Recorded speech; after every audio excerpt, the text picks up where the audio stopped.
Okay, what I'm going to do is show you Peardeck, hopefully show you 3 different ways you can see Peardeck.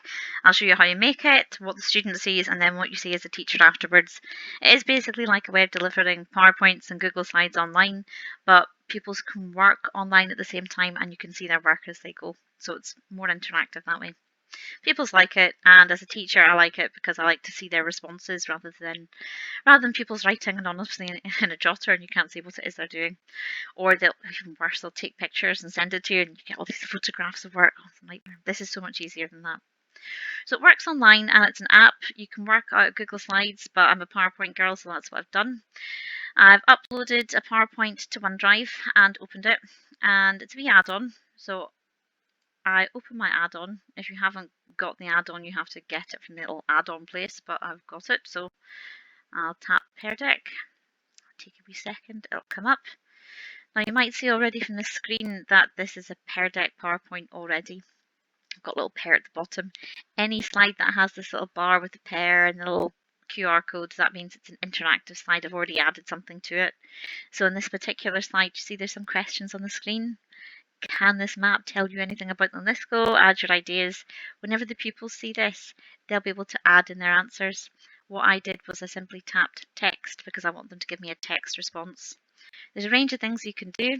You can get them to do a multiple choice question. You can get them to number things. Oh, I'll show you later on, but a really nice one is get them to draw on the screen. That works beautifully. Anyway, you can decide what you want them to do. You could, if you want, insert ready-made templates. In fact, the second screen here is one of those. There's a whole load of little starter templates. There's templates to do with how to end a lesson or to check and assess learning halfway through, critical thinking templates and things. This was a starter template. So I inserted it and it said, draw or type 2 things you already know. I just edited it by adding about early Scotland just to get them to think about what they've studied already. This one is a question. I've added a wee question. So what does this map tell us, kind of thing. Some of the slides are just PowerPoint slides with information, just copied and pasted out of their booklet so they can learn a little bit. And this is a one where I asked them to draw. I added the little drawing template. They can draw on the slide. You'll see that soon. Other ones, lots of information. There's question one. This is one where you can get them to put things in chronological order. You'll see these events and pupils will drag a 1, 2, 3, 4 beside what they want, the order they think it is. More information slides, more question slides. There's one at the end that's a multiple choice. Would you have liked to have lived in UNESCO in these early times?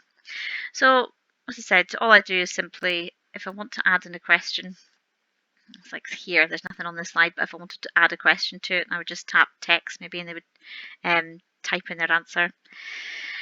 Right, that's what the pupils, that's what you see whenever you're making it and you just add in what you want. Whenever it's time to present, you will just tap this and get a little message from Peardeck in a second.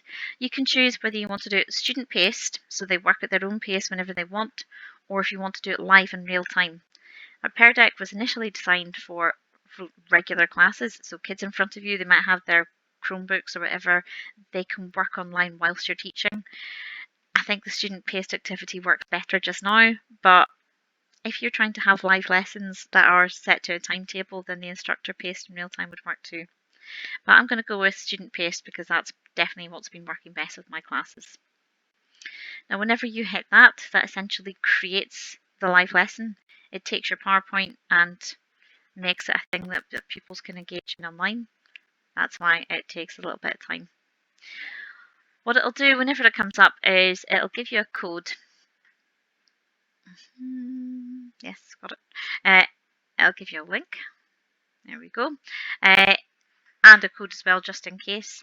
And pupils will, you can copy that link into an email or Microsoft Teams for pupils to follow, and they'll simply follow the link and do the lesson.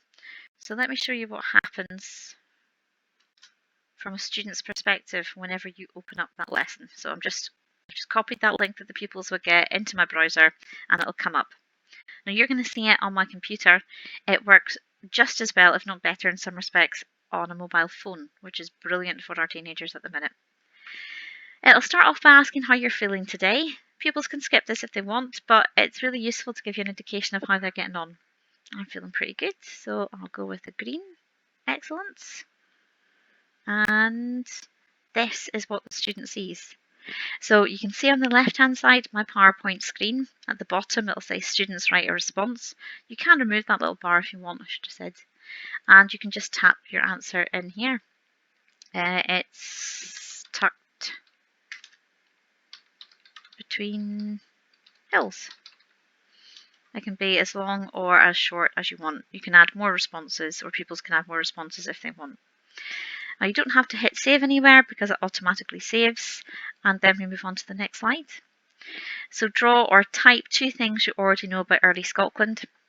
If students are working on their phones, it's actually easier for them to kind of write on their touchscreens, but it is much easier for me to type. So 2 things. There we go. Obviously not real things.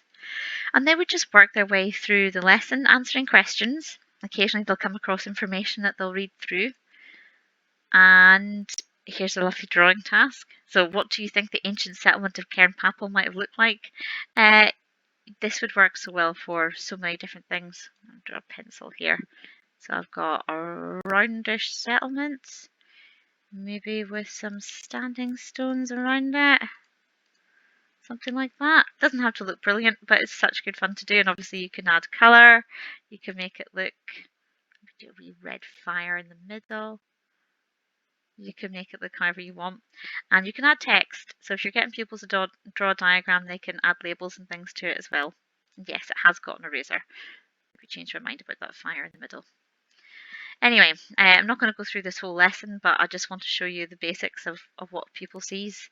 So here's loads of information. Then there's questions.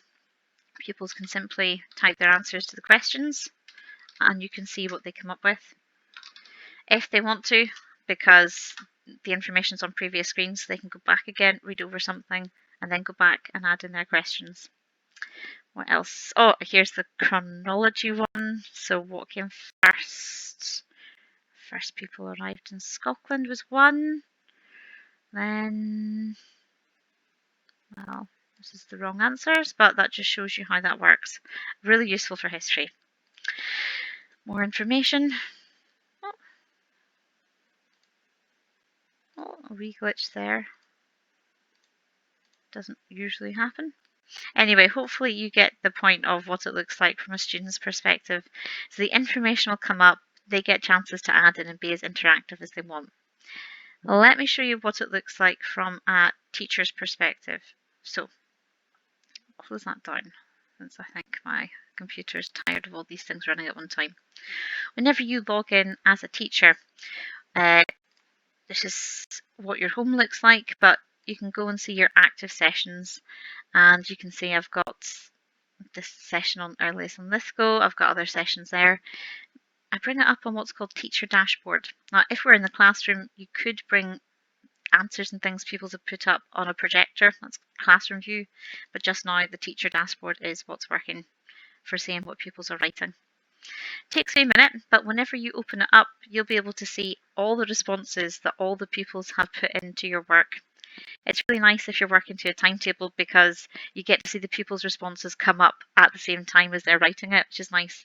But mostly children are doing things at their own pace at the minute. Now this is basically that same lesson, but I put it up a few days ago and other teachers have helped me with it. So that first screen, remember it was, what can you tell from this map about the Lithgow?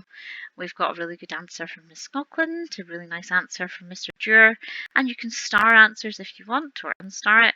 You can add feedback if you want. I've said that's excellent vocab. I can add more feedback if I want, and that feedback will go back to them. So you get to see exactly what responses are coming up and who said it. If you've got a class of 30 and all of them are engaging, you would scroll down and see all of their answers. You get to pick up on any misconceptions too. You get to see how people are voting. So you can see, oh, it's a bit of a two-way tie there, but whether people would have liked to have lived in earliest in Lithgow. Interactive, really. The other thing you can do is if you hit the roster, you can see who's actually engaged in the lesson. So I can see 3 people have taken part in this lesson and who it is. can't think of very much else to show you. So those are the 3 steps. You load up Peardeck, you load up your slide or whatever from OneDrive, and you add in whatever it is you want. You hit present, pupils will get on with it, and then you review their work afterwards and you pick up on how they're getting on. Right, any questions? Obviously, let me know. There might be a few.